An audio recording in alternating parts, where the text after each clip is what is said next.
Van Winkle? Yes, that's right. Rick Van Winkle was the man who took a nap and woke up 20 years later. What do you think he missed being asleep for 20 years? The last election, good one. Well, that's all true. But what Rick Van Winkle also missed is one big thing that happened in America. A different thing. He missed the American Revolution. You know, the Boston Tea Party, the Declaration of Independence, George Washington crossing the Delaware, and all that. When old Rip went up that mountain, he lived in a British colony. When he came back, he lived in the United States of America, and George Washington was president. You might be surprised to know that this story about Rip Van Winkle was a favorite of the Reverend Dr. Martin Luther King. As a matter of fact, Dr. King told this story to a huge crowd of UUs more than 50 years ago. He urged them all to wake up and not sleep through the big changes that were happening as Black people and their supporters worked to gain equal rights. He asked that white people in particular not be asleep and ignore injustice. He urged people to wake up, don't sleep through the revolution. Today, people of color are sending the same message Dr. King sent 50 years ago. Wake up. Many of the injustices, much of the unfairness is still here, and there are some new injustices as well. Wake up. Maybe we can ask Rick Van Winkle to help us wake up to injustice all around us. Rick, can you help us wake up to injustice? Let's practice by saying, wake up to injustice. Wake up to injustice. Let's say it again. Wake up to injustice. And really loud. Wake up to injustice. And to the many people who have not been paying attention, who have been asleep, wake up. Let us pray that we will wake up to injustice, starting today. Go now in peace.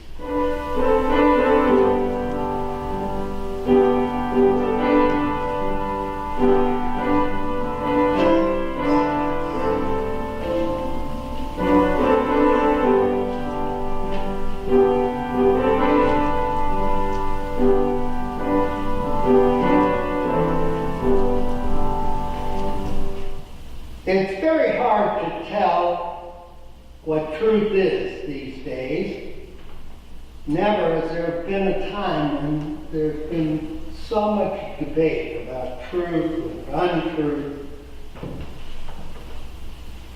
It really takes us back to what George Martin wrote in A Dance with Dragons. He wrote, "Men are man vows, are words, and words are wind. Some give soft words, some blunt, some excuses, some promises, some just outright lie. In the end, words are just wind. Words have lost their currency. And yet some words still have meaning. It was undeniably the most electrifying moment of the 2018 Golden Globe Awards when Oprah Winfrey, the actor, author, entrepreneur, accepted the Cecil B. DeMille Award for Outstanding Contributions to Entertainment. And she gave a speech that captured the systematic inequality that is still at the heart of the entertainment industry. This is part of what she said that day. In 1964, I was a little girl sitting on the linoleum floor of my mother's house in Milwaukee, watching Anne Bancroft present the Oscar for Best Actor at the 36th Academy Awards. She opened the envelope and said 5 words that literally make history. The winner is Sidney Poitier. The winner is Sidney Poitier. Up to that stage came the most elegant man, Winfrey says, the most elegant man I have ever seen. Of course, his tie was white, but his skin was black. I had never seen a black man being celebrated like that. And I tried and have tried many times to explain what a moment like that meant to a little girl, a kid watching from the cheap seats as my mother came through the door from cleaning yet someone else's house. But all I can do is quote and say that the explanation in Sidney's performance in Lilies of the Valley is amen, amen, amen. And there's someone else, Reese Taylor, a name I know and I think you should know too. In 1944, Reese Taylor was a young wife and mother. She was walking home from church in Abbeville, Alabama. She was abducted by 6 armed white men, raped, and left blindfolded by the side of the road coming home from church. They threatened to kill her if she ever told anyone. But she told her story to the NAACP, where a young worker by the name of Rosa Parks became the lead investigator on her case. And together they sought justice. But justice wasn't an option in the era of Jim Crow. The men who tried to destroy her were never prosecuted. Reese Taylor died 10 days ago, just shy of her 98th birthday. She lived, as we all live, in a culture brutally broken by powerful men. For too long, women have not been heard or believed. If they dared to speak their truth to the power of those men, mostly white men. But their time is up. Their time is up. Their time is up, and I just hope that Reese Taylor died knowing that her truth, like the truth of so many other women who were tormented in those years and are still being tormented today, I hope she knows that her dream goes marching on. It was somewhere in Rosa Parks' heart, almost 11 years later, when she decided to stay seated on that bus in Montgomery, and it's here with every woman who chooses to say me too, and every man who chooses to listen.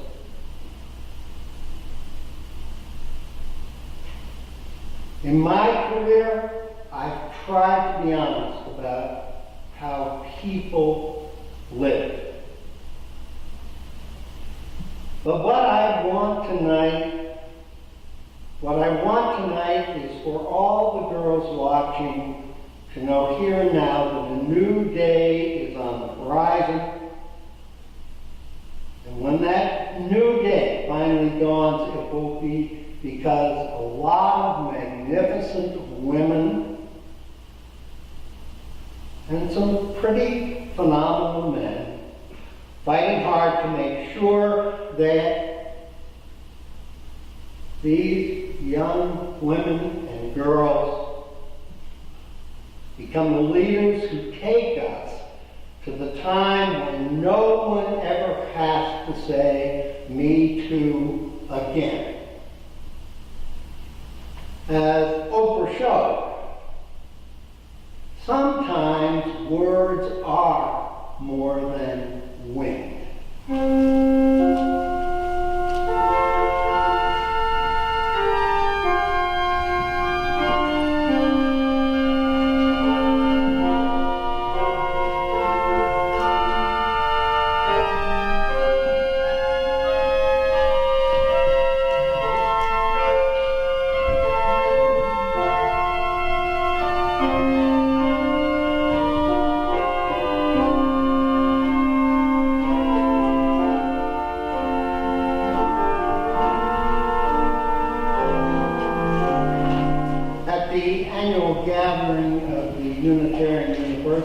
Association, there is each year something called the Ware Lecture.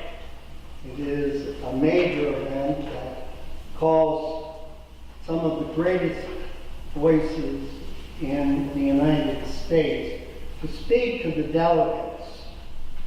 I was there in 1966 when Dr. Martin Luther King Jr. gave the Ware Lecture in Hollywood, Florida. It was an extraordinary event.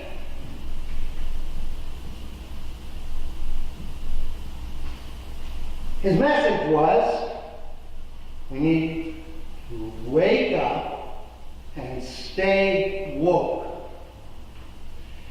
He talked, as we heard earlier, about Rip Van Winkle.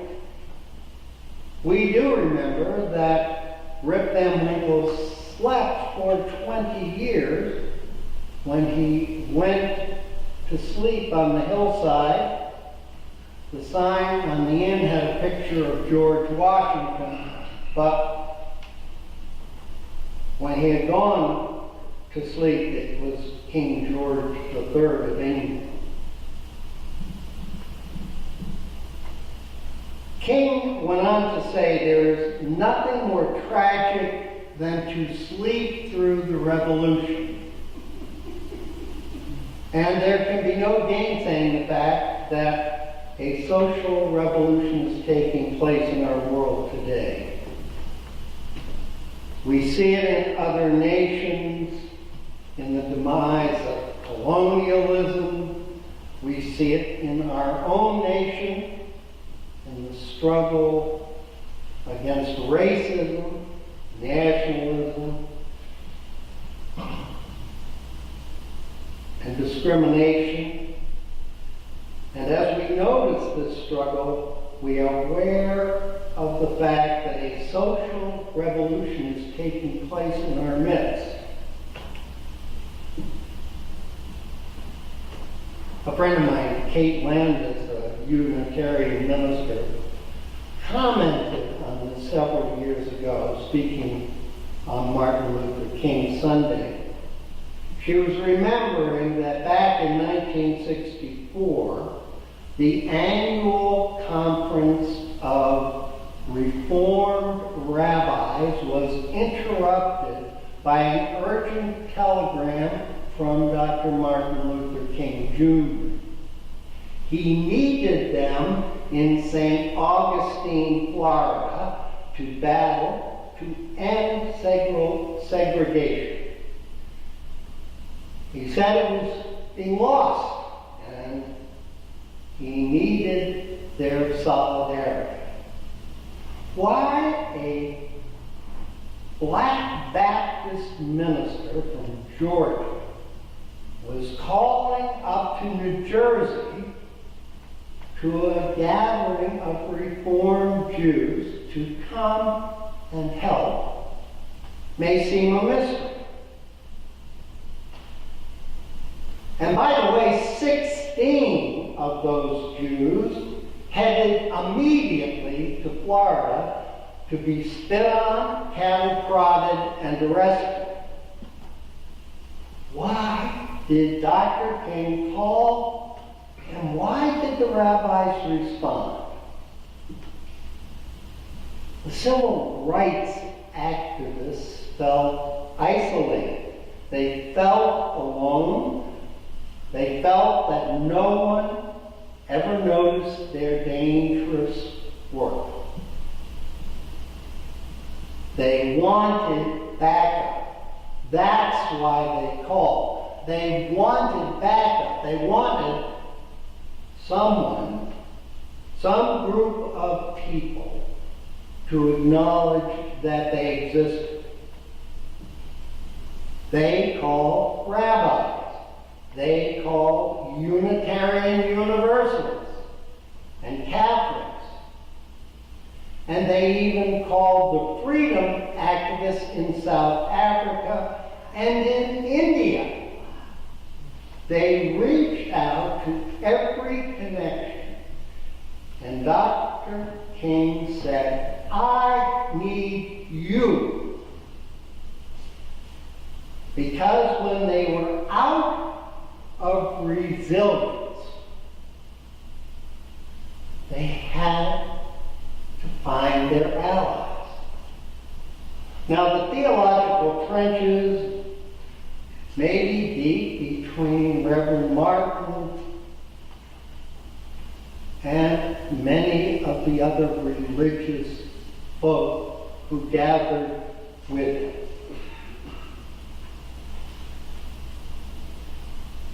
But they were united because second only to silence, the greatest danger to us is our loss of faith in the capacity to act. Our loss of faith in the capacity to act. Hopelessness. There is in this country today an active effort being made to make us feel hopeless, to make us feel as if we have no capacity to act, to overcome the lies, the discrimination, and the horror which is being unleashed upon us. Hopelessness, if left untreated, is deadly. So how do we get through this horrible period in our precious nation? How did Martin Luther King slice out the tumor of fear and hate and survive within the civil rights movement? When the Jewish contingent arrived in St. Augustine, Dr. King said, "The people of Moses have arrived." The Jews, the people of Moses, who had been to the mountaintop. The mountaintop Dr. King referred to in his I Have a Dream speech. Moses was called by God to the mountaintop after he had led the Israelites out of slavery in Egypt. And from that mountaintop, Moses could see the dusty desert from which they had come, but he could also look over into the promised land. To its beauty, to the fertile plain, the productive mountains, the blue lakes gleaming in sunlight. His first glance was of a land he would never have, but he dedicated his life to finding it for his tribe. You know, he could probably, from the top of that mountain, picture their lives there. The children of his camp growing tall in freedom and in good health, barley waving in the breeze, sheep lazing in the sweet-smelling pasture, schools, a temple. What did Martin see from the mountaintop? He could see perhaps current joys, integrated schools, black people sitting with white people. But I think most importantly, Dr. King saw the future from that mountaintop. President Obama standing with Michelle, Sasha, and Malia taking the oath of office. Maybe he even saw Misty Copeland dance the lead in Swan Lake as the first black principal ballerina at the American Ballet Theater. Perhaps he saw Oprah not just acting, but dominating, even knowing he wouldn't get there personally, envisioning the future, that sweetest dream becoming a reality, is what might have gotten him to it. What's another arrest, another failure, when you can see the promised time on the horizon? Like many of you, I feel gut punched by the events of the last 2 years. I can't seem to wake up from a nightmare that gets more and more surreal as our Congress, 92% of whom claim to be good Christians, tear medical care away from children, the elderly, the poor, the disabled, all the people Jesus said over and over again we should care the most for. And it's not going to be solved next week or next month. Things may get a lot worse before they get better. But I do believe that reason and compassion will bend the arc of the universe toward justice. I believe that this step back will not prevent a giant leap forward. We must organize ourselves to be part of that leap forward, so that we are not helpless, so that we can believe in action. We may lose many of the battles. We will wage war over the next years. We will have to grow our faith until we see the view from the mountaintop, the promised land of equality, fair immigration, of LGBTQ rights. And in the promised land, we will see well-funded schools where trans kids are embraced. I see compassionate care for people experiencing mental illness. From my mountaintop, I see elected officials who are responsive to voters, not lobbyists. I see more affordable housing rather than more high-end Trump condos. Free contraception, abortion for people who do not want to be parents. I see a comprehensive system of public transportation so that neighbors may chat on light rail instead of being sequestered by cars in traffic. That's the dream. We will get there. maybe not this year, maybe not this decade, but for the sake of our children's children, we will be wide awake to the dream. Stay woke. Amen.